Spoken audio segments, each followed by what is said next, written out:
Hey, I'm Johnny Roscoe and I'm a stutterer.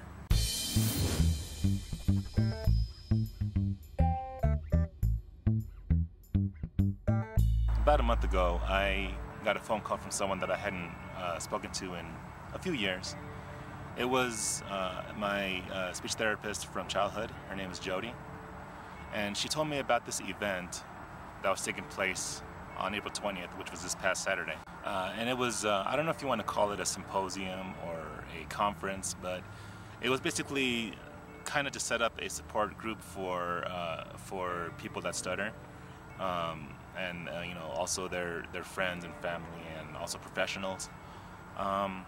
Jody put me in touch with the guy organizing the event. His name is Dan Hudock. He's a professor over at ISU. And as it just so happens, he's also a person that stutters. So we started talking back and forth via email, and he asked me if I would be part of a discussion panel, like a Q&A panel. And I said, sure, you know, whatever I can do to help, I'm here.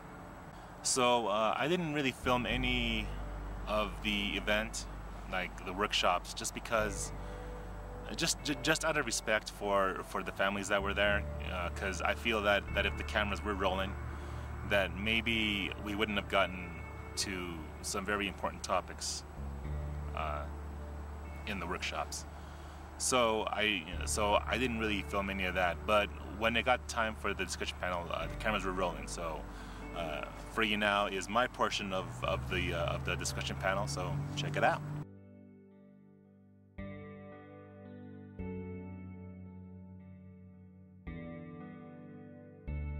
Definitely. I mean, there's especially now that social media has come a long way. There's more than one way to communicate, not just speaking. You know, you got Facebook, you got Twitter.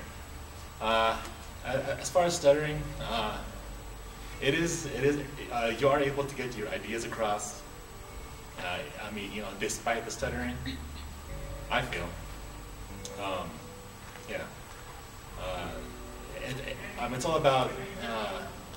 It's like when you and I met via email, and we were talking about mantras, about how you have to say to yourself, okay, what I have to say is important. People are willing to wait for me to say what I have to say.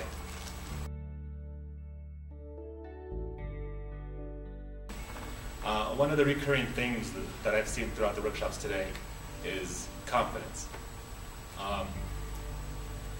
You can learn all the theory that you want and, you know, techniques and whatever, but without the right attitude, you know, you can't really make it that far.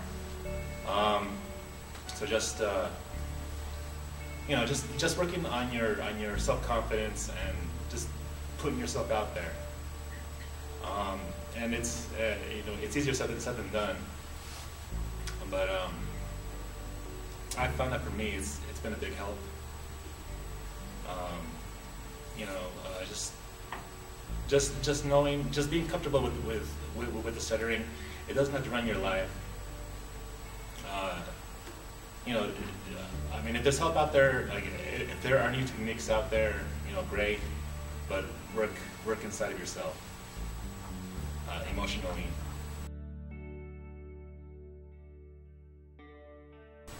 You know, well, definitely not just focusing on the actual stutter itself, but with the attitude of the, you know, with having a good, healthy attitude about stuttering as well, and also yeah, the real world, you know, scenarios, getting outside of your comfort zone. You know, that's a big one right there, because. You know, like I was saying, you can learn all the theory you want, but unless you put it, I mean, a real world setting, it might not really work that well.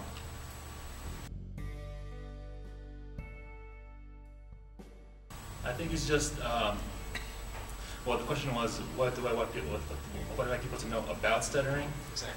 But I think overall awareness is important, because like when I was younger, I would get teased about, you know, whenever I got stuck on a word, and just letting them know, hey, I'm a stutterer. This is, you know, I have to live with this. And just from that, they were like, oh, I'm sorry, I didn't know. I had no idea. So it's not just, yeah, that other stuff goes along with it also, but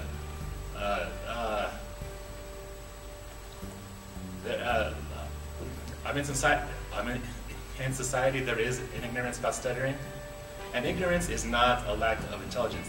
It's a lack of knowing, of having knowledge of that which has yet to be learned. So just making them aware that it does exist, it is out there, and that alone will help them to understand. Oh, okay, I should give you more time to finish your thought.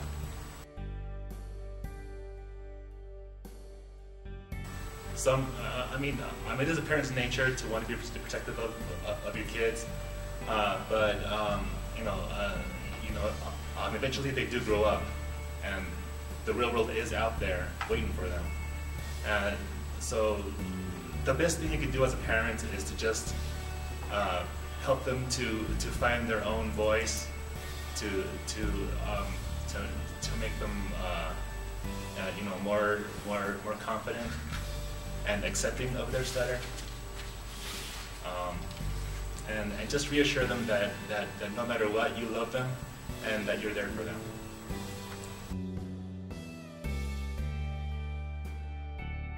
Became better. English is very helpful to me.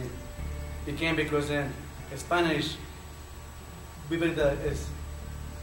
speaking Spanish, we speak a lot faster. I speak English, so English became like a therapy in a way for me, and it made me slow down a bit. Different language was easier to study. Not as bad as in Spanish. I can actually speak to that as well. I am bilingual. I was born and raised here in Idaho, but I am Mexican, and so I do find myself in situations where I do have to speak Spanish. And when you speak Spanish, you do tend to speak faster, which can kind of trip you up. So actually, at my house, my parents speak to me in Spanish, and I answer them back in English.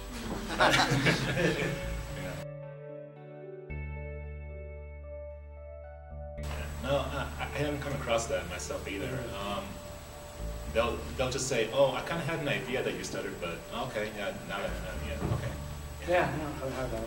Okay, now obviously, there were other panelists doing the interview. So what I'm going to do is I'm going to put a separate video. I'm going to put the full-length version on another video. I'm not going to do it here because I just wanted to keep this video short and simple. Go ahead and check it out. I'll have the link in the description box, and I'll also put a link here somewhere. You'll find it. So until next time, take it easy.